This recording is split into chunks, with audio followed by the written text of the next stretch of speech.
pledge allegiance to the flag of the United States of America and to the republic for which it stands, one nation, under God, indivisible, with liberty and justice for all.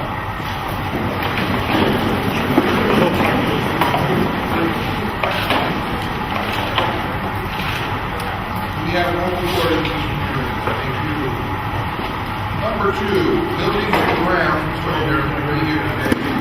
So I'm going to introduce Mr. Galliano, Mr. Bryce, from Alloy 5 Architecture. Mr. Bryce is from Gilly Engineering. And they're going to update us on the Cheston construction project. I'll actually begin. We're pleased this evening to be able to share with you the update on the Cheston Elementary School construction project that we have coming up to begin in the summer of 2018. The process that we've gone through thus far is that we've had a team of administrators, board members, members of our architect firm, and then our engineering firm as well, who meet together on every other week to come up with the ultimate design that you'll see here this evening. So we've gone through what starts as more of a conceptual idea of what we want here in the South Side and as our new construction project for Cheston, and then we get to what we'll see this evening with the design. Two main things that we've considered as we've gone through this project are that we want to ensure that we have a space for our community, and beyond that we also wanted to maintain the green space that we currently have with our Cheston site. So I'll turn it over at this point to Mr. Galliano from Alloy 5. Thank you. I want to apologize ahead of time. My allergies are getting to me, like I think many people this time of year. Thankfully, I have a microphone. So I'm going to talk tonight about the new design for Cheston, and it is an absolute pleasure for me to be able to do that. I'm going to start by talking about the new site plan. We're going to talk about the new floor plans, and then we're going to show you imagery of the way the new school will look on the outside, and we're going to give you a sneak peek on the inside. So, in front of you, I'll try to click here to orient you. If you see the big orange box, that's the proposed new school. And this blue box here is the outline of the existing school that we're in right now. So because of phasing issues, we're going to construct the new school on the green space, so this school can remain in operation while construction is taking place. You'll see the outline in yellow is actually the district's property. There was a new parking lot that you all parked in tonight that was constructed a few years ago. We're going to keep that. And we're going to create, this is Milton Street here, Lincoln Street, and Branch Street. We're going to continue Milton Street through the site now. Right now the site stops, or Milton Street stops at the school.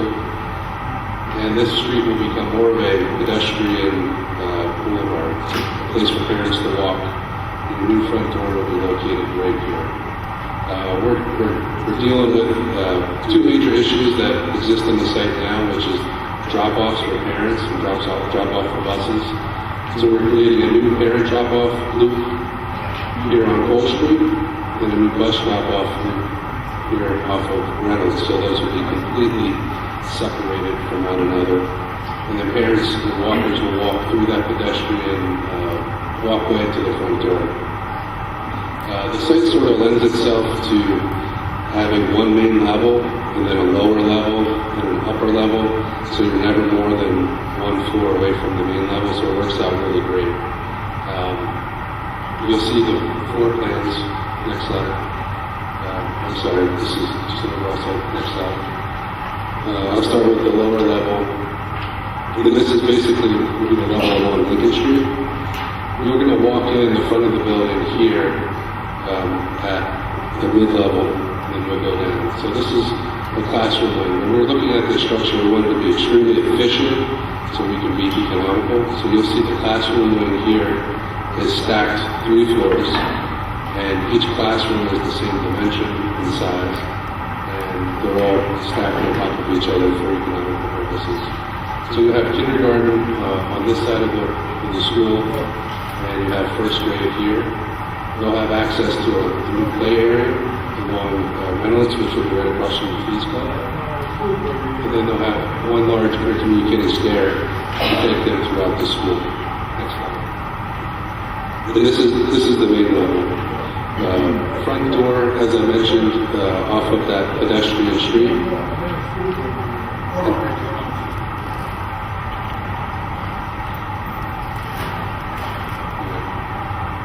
This is the front entrance, the security entrance off of that new Milton Street extension. And to the right will be the gymnasium. To the left will be administration, the cafeteria, and then in the heart of the school here will be the collaborative learning spaces. What's great about this plan is it allows the school to be locked down at this point, and the whole front end opened up to the community for community use when the school is not in service.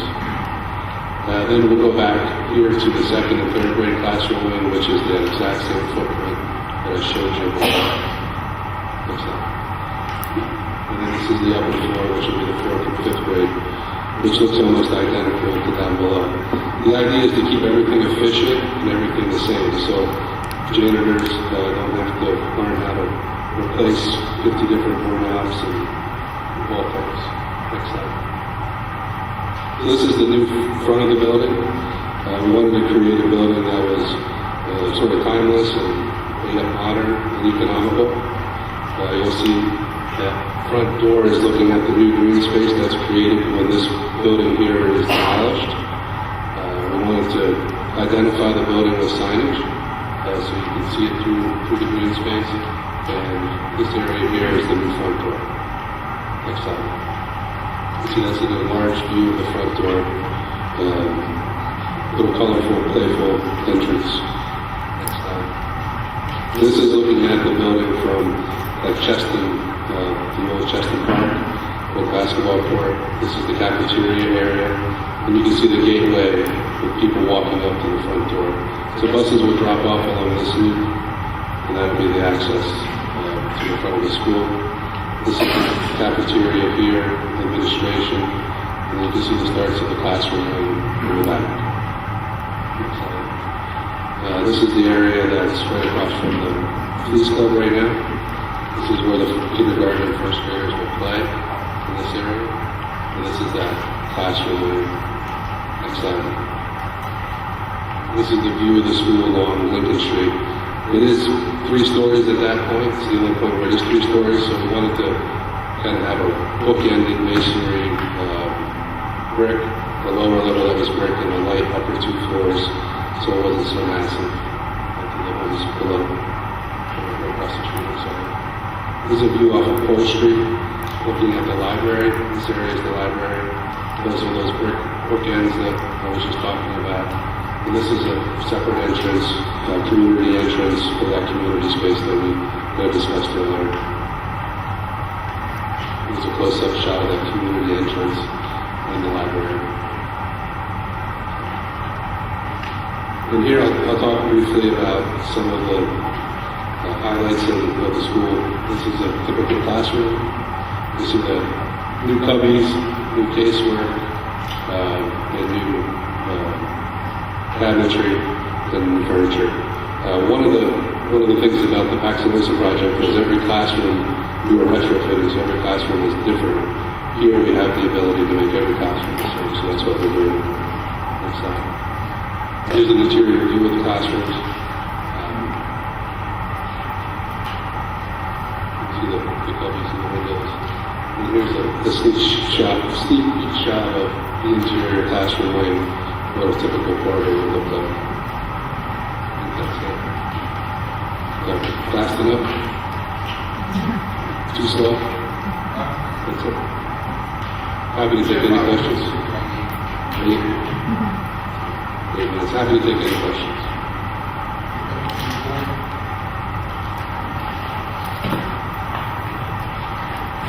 Is there anyone from the public who would like to be heard on buildings and grounds agenda items only, or what we just heard today regarding Chester?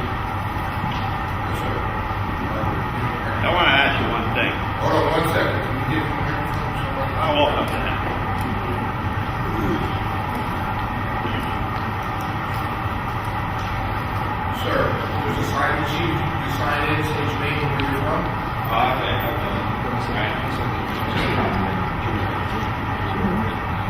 Yeah, I want to know one thing. You're building this new school over this field, right? Was this ground hurt? Will that ground stand the weight of that building? Or we not have another Napa school district on our hand where the walls are cracking? Was that ground hurt? You know, will it withstand? See, this school was built 50 years ago. I watched this school built. I was a kid. This school was originally supposed to be built up there on Grant Street. But that ground up there would not withstand the weight of this building. So they moved it down to this field. Where this field was a rock garden. I know, I played ball on this field. It was like playing baseball on a street. It was so hard, they didn't even have to curb it. They just put the school here in 1967. The school was being built in 1965, opened in 67. They thought about it over there, but that field belonged to Pioneer Club. But they didn't know if that ground could withstand the weight of the building. Did anybody perk that over there to see if it can withstand the weight of that building? I got a couple follow-ups there. Another thing is, I want to ask, I got one more follow-up because I saw on the board, because I was worried about where our kids are not playing. Like, I'm a senior citizen and my taxes are going to go up. I want to make sure that these kids have a place to play. Number one, got to take care of the kids.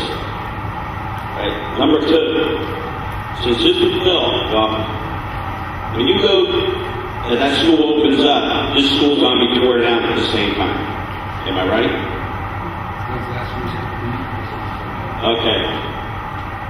My problem is, since this was built in the 60s, does this school have asbestos in it? It does. Now we got a problem. Now you're going to have kids over there in that school from kindergarten to 5th grade.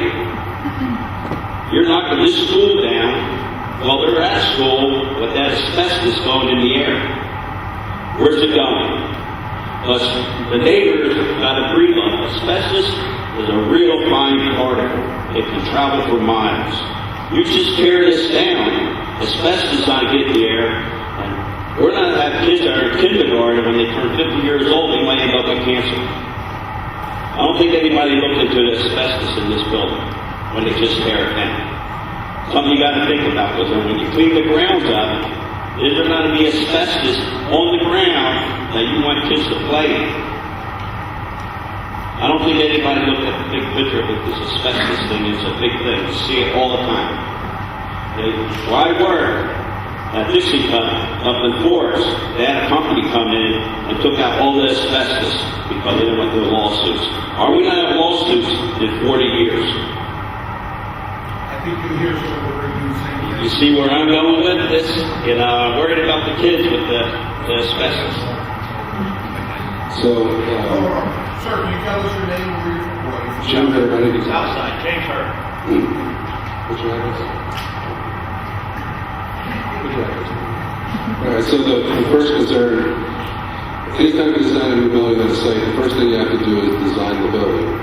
And then you understand where those structural components within that building are going to be, and then you can do the proper and thorough investigation as to the bearing capacity of the site. So we are doing infiltration testing.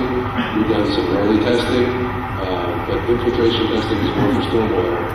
We're actually, when the kids are out of school, going to be out in the lawn with rigs, and we'll drill holes and test the bearing capacity of the school. So preliminarily, it seems like there's not a problem. I can tell you, I've done a lot of new buildings in the city, and I've seen the worst of it. Like the new city hall, for example. So we're prepared to address it. City Hall is different. That used to be all buildings. Yep. They were all buildings back in the 30s and 40s. They were made for that. Over here, you're talking about a baseball field.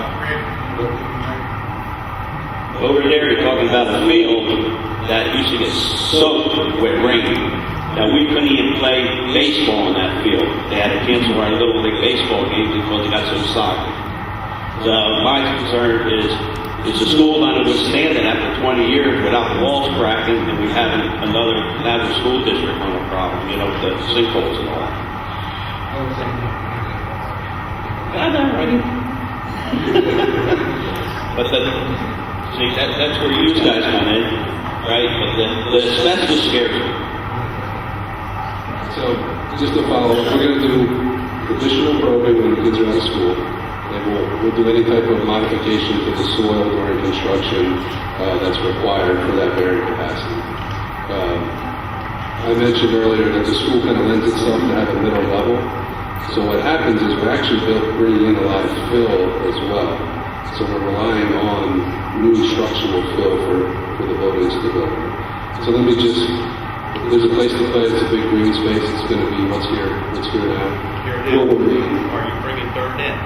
We're actually, we're going to re-level this field so it's more flat ground. And you know, this was part of the rock. And that's why they built the school here.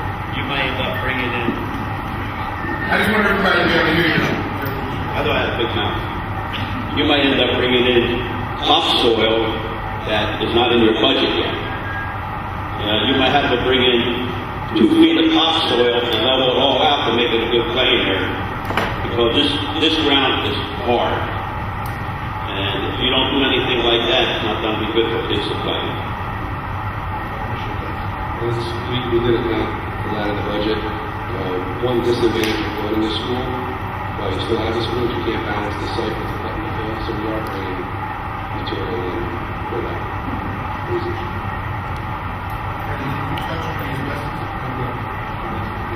I'm gonna let them right now.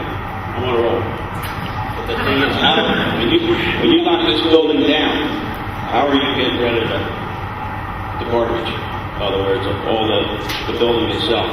You're gonna knock it down with, how you gonna knock it down? The first thing we're going to do this summer before the kids occupy the new building is there's a crew that's going to come through and is going to take all of the asbestos and hazardous material. So while that's happening, kids are going to be on the site, but they'll have this place secured, locked down, and pressurized. So that any asbestos does not float in the air outside this building. So that's what's going to happen that summer. Then when we start knocking the building down, it'll be piece by piece, and they'll haul it away to an appropriate site. Because the neighbors that live around this school is also going to have a threat of asbestos, breathing in asbestos when you start knocking this down. And I don't know if the neighbors really know that. See, I grew up around here. I saw this school go up, and I talked to people. I was 16 years old when the school opened up. And I saw it come up. They actually said again, like to be, because asbestos was a big thing in the 60s. And it has to still be in this building. We don't want our little kids growing up getting sick because we want to build a new school and then do our homework. So we did our homework. Josh is not here tonight. Josh Grace from Boe Engineering, but he has done field survey work for asbestos here in the school. And I believe that it's been identified and the plans in place to remedy. So, Brandon, if I can say so, what you're saying is you will be able to remove the asbestos without it going into the air and affecting the neighbors and everything else. They're going to come in this Microphone school. the crews will come to school. Jim's back there, you can correct me if I'm wrong. They're going to drape down areas and then pressurize them, and then do the abatement. So nothing escapes, and that will be monitored. All the air will be monitored while that's going on. Those tiles out there, the original tiles in the hallways, they're asbestos. As long as they're not disturbed, they're okay. I did my homework on asbestos where I work. I know tiles are fine, but if you go out there right now and start tearing them up, you're in deep crap. That's when you can actually breathe this stuff in. Okay, I think I have to go enough time.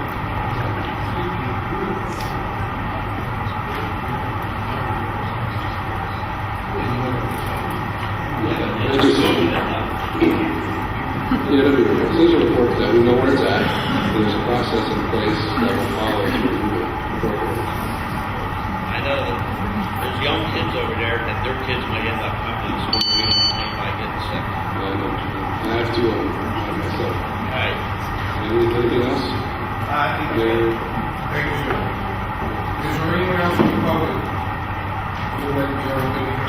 come forward and sign in. Please state your name for your verbally.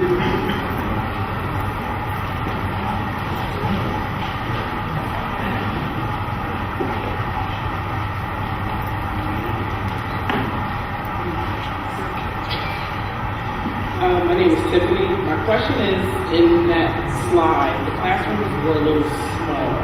I don't know what size they are here, but with each classroom being exactly the same, is that going to cause a problem as far as how many kids can attend, and are you going to start bumping kids to other schools? What you will see is, I believe that the kindergarten and first grade wing is a little larger, and then as we build up second and third, fourth and fifth, then those are consistently the same size. There is no intention of bumping students out of Cheston. We know that the building that we've designed here can accommodate the total population currently and a bit beyond. So we know that with any building that may go in and any new incoming students, that we will be able to accommodate those with the structure that we've designed here. Tiffany, could you state for the record where you're from, please? Where I'm from? Like where you're at now, meeting with that? West Railroad Street? Thank you. Is there anyone else from the public who would like to be heard? Questions, comments, or concerns regarding the Cheston project? Anyone from the board? Thank you, Mr. Navarro. Thank you. So we're going to continue to hear more about the Cheston construction. Move forward, there's plenty of tasks. Another research of things that still need to take place. Again, thank you. Number 3, moving to number 3, Finance Committee, Mr. Fanger. Yes, tonight, Mr. Schmidt, best presentation. Tonight we have Mr. Phillips, OC Capital, our financial consultant, who is going to take a position on how we're going to pay for the testing project and the other aspects of the capital project.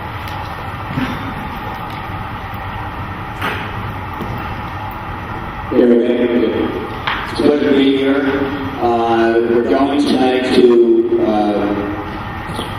there's been a lot of work done since I was here several months ago, working with the plans from the architect, working with Mr. Simonetta and the administration in terms of what the approximate total needs are over a period of years and how we could possibly structure that.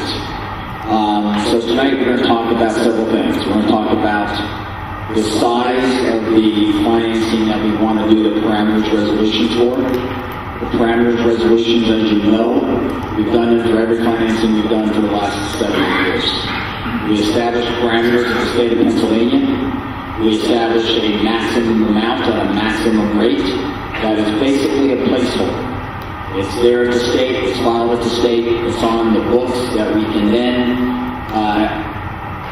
enter markets when we need the funding based on the project timeline, okay? We have plenty of capacity under state law to do this. And whatever amount that we're going to decide on does not mean that we need to borrow that, but it is a placeholder. And with everything going on in Harrisburg, we think it's prudent to go ahead and do this, and you heard me talk about that several months ago. We're going to talk about the timing. We have a meeting coming up May 23rd, that where we could act on the resolutions. Mr. Freund and his partner, Mr. Reed, could have all the legal documents here at that point in time, and we can then file with the state, and then basically sit there over the next 1 to 4 years, 5 years, whenever we think we need the funds. We're going to talk about this summer. The game plan, as you know, is you are starting work. We need probably do about $9 million, $9.5 million.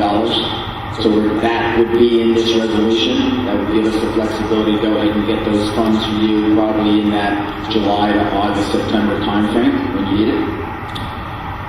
And then we're going to go through the village studies that are sort of behind me. So I know the print's real small, but I know you have it on your computers. We always like to start with where are we? The district has done a very, very good job over the years of basically funding all the projects. You have the funds in your budget now. You have actually a little extra in your budget now, gearing up for this next wave of financing projects. But when you look at those numbers, that's the gross debt service outstanding with respect to all of the district's debt. And as you know, we've done a lot of funding over the last couple of years and saved millions of dollars. So everything has been postured, getting ready to do this next wave of projects. The next page is the net debt service. That takes into consideration the reimbursement from the state.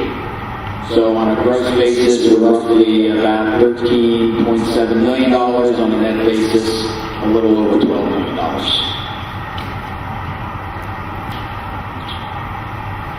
We then go to basically two studies tonight. And these studies reflect, quite honestly, probably about 20 that we looked at. And I think what is up there tonight is very straightforward. And a lot of it's going to depend on the timing of the projects. You know, when are the projects going to be bid? How many projects are going to be going at the same time? What's the cash flow look like? And that's where we work with your engineers and architects in order to form a further study once we know what the projects are in terms of timing. But this is a very straightforward, we've sort of seen this one before. Ironically, it's probably one of the first ones we looked at, but it issues sort of some flavor of needing $50 million in 18 and $50 million in 19. That very seriously that's going to happen. Okay, but it gave you some feel for what potentially could happen in terms of total borrowing. The next slide is the one that we're probably going to recommend in terms of amount. It's a little shy of about $110 million to be financed over the next 4 years or so. And again, remember what we do with the state is nothing more than a placeholder. If this takes 6 years to do, or 7 years to do, or whatever, that's okay. But the important thing is to get it established at the state level. But let's take a look at this page, because there's several things that you've heard me say in the past, and you've done a very good job, as I said, of all your previous projects, getting them funded properly.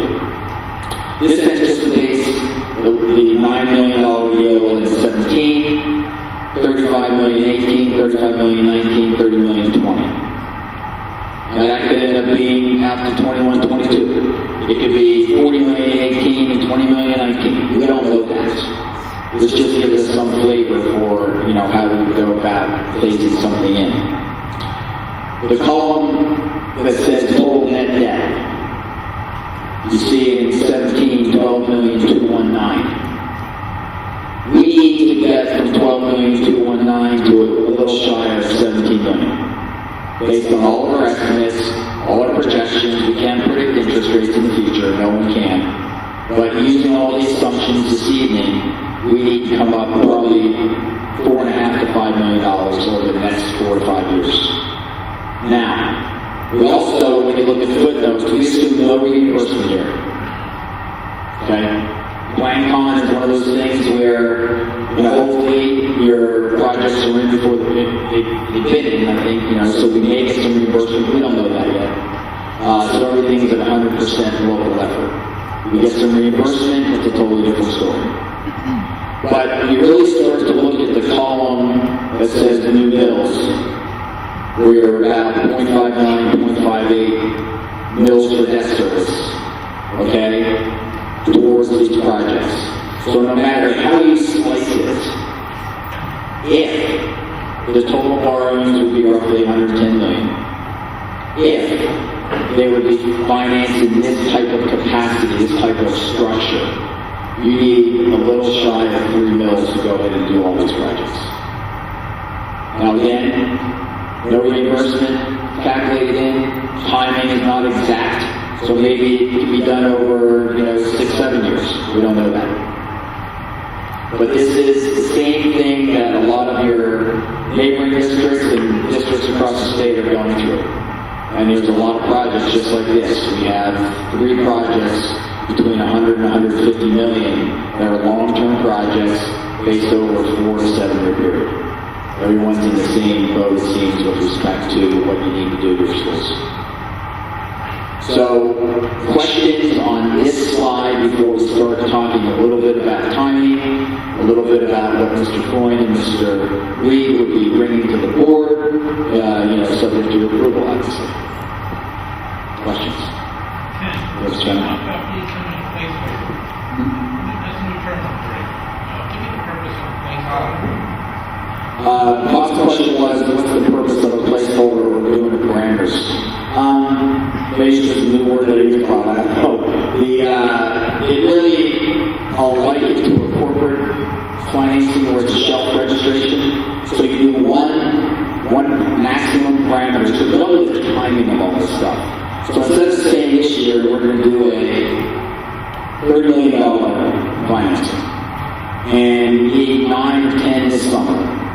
But now let's say that based on the projects, we need 30 next year, so that I only have 20 left. It's sort of like a master indenture, and again, a corporate type situation, where it provides us the most flexibility to come in and pick and choose the amount that we need for when. Because we necessarily don't want to borrow money and have it sit there, because you're borrowing at a higher cost than you're investing it. So we try to be more prudent with respect to doing a master financing that you can then, you may end up doing 75. And I know this was a discussion a long time ago. You may end up doing 50, you may need 150. But it saves time, it saves money, instead of coming back every time when you're doing something. So, and you can repeat the question. So, in other words, the board though has to vote each time it would come back to do any additional financing? The board does not need to vote because now let me be clear, the board technically doesn't need to vote because the debt is on your books of the state. However, the board is going to give us direction. We're not just going to go out and do $30 million because you need it for the project. I would imagine every project is going to be vetted, and we have a construction schedule from the architect, and it's voted on, okay? Then you'll know what we need to do. You won't need to go through the process of resolutions and things like that again. No. My concern is this. If this board approves $110 million, and a new board comes in and says, hold it, we don't need to spend all that, there's not a need for a vote to stop that. Okay, I'm sorry. Can you give me my... Sure. The question is, if this board approves $110 million and we never need another board approval, then we've committed all the boards in the future to that 100% already, and really could move ahead. Whereas if you only do $50 million now, we may have committed the board for the next 2 years to allocate funds to it, and then another board is responsible for the rest. So I'm thinking about how we're making that commitment for the future. Mike. Let me handle it. The 110 or whatever the parameters is, because I'd probably go higher. To be honest, 120 probably I do. Okay? That is nothing more than filing with the state of Pennsylvania. Your bill to issue 120. If this board or future boards say, no, we're not going to do that, then you don't have to do that. If a future board said we're going to rescind that resolution at the state, they have the right to do that too. Okay? What it does, Bob, is instead of Mr. Freund, Mr. Reed, myself coming and saying, hey, you have one list of projects that are totally what you gave us. But instead of coming and saying, let's just do 50, that's an arbitrary number. What everyone does is they say, okay, what's the max we're going to need? You have the capacity to do it. So let's get it on the books. And if you say we need 30 next year, and based on the timing we need then 30 at the end of 19, or whatever it's going to be, then that's what we'll do. Okay? So you're not committing, by law you are putting it on the state's books. But the board still can decide on what projects are going to be done. And nothing can be financed because we need the signatures of the officers before we go ahead and finance anything. Okay? That would require another vote.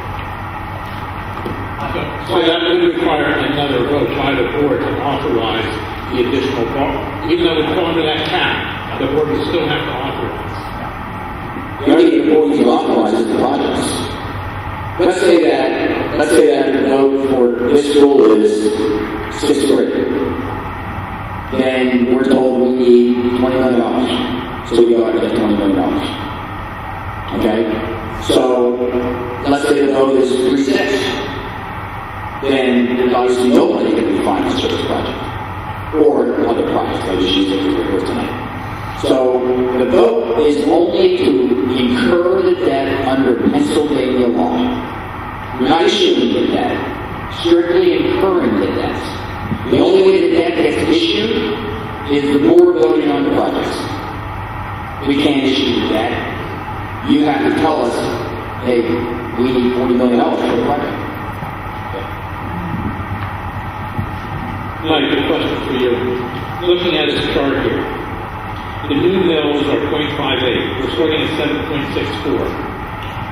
If we're able to go up roughly 3% a year, that tells me that the millage that we could go up based on our current and thinking about looking ahead ends up being roughly 0.22, 0.23 as compared to 0.58. Is that correct? No, you're adding these two requirements together. As I said in the last meeting, excuse me, the next 5 years, we anticipate we will be able to raise that extra mill within the confines of the index that's set forth by the state. So essentially, for this year, we were able to, let's say we raised the 2 mills. Well, 45.9 of that, those 2 bills, is the money needed to begin funding for this $100 million. Okay. Any other questions from the board? Mr. Fuller? Okay, so with respect to the timing, we have a meeting on the 23rd, and it really is it's the same thing we've gone through in our refinancing for the last 7 or 8 years. Mr. Reed and Mr. Floyd prepare all the legal documents. They're presented, but it's basically you would be asked to vote on the maximum number. If the one end is the number that you need, the parameters are always higher. Remember when we do refunding, if we need 10 million to do refunding, the parameter says 12. Because we have to provide the cushion to the state. You only borrow what you ultimately need. Okay? And then what happens at the very end of this, whatever's not used, Mr. Freund, Mr. Reed, send a letter to the state and it gets written off the books. Okay? So if it's the wishes of the board, we could add the parameters here on the night of the 23rd. It would be advertised. It would require a roll call vote, and the same thing we do for any refunding program. And just confirming, so at this point, it's acknowledging that we've set up to borrow, but officially we haven't approved the projects to borrow. That's correct. The only thing you provided is you have provided to Mr. Floyd and Mr. Reed with a master feasibility study that shows you have these projects, because you can't borrow if you don't. You can't incur if you're on a project. Okay, then. If I can, to that end, we've already started the project for the summer, because the school, the bidding, advertising, so we will be coming to you at the meeting as well for the project set for the summer, because we're going to need to borrow about $9.5 million to cover the cost. And that would be the first issue that Mr. Phillips was talking about. Right, and that money will be in the next 4 months or so. Right. Really, that's sort of the tail of the dog. The bigger ones are, okay, what's going to happen in 1891? What are the projects going to be?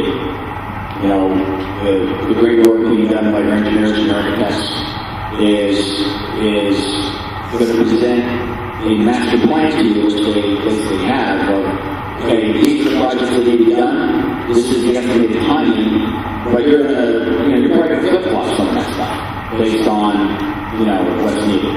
So the 9.5 is sort of the tail dog. I think when it gets a little more involved, when you start saying, okay, what project's going first, what's it going to cost, when we're going to bid it, you know, and so on.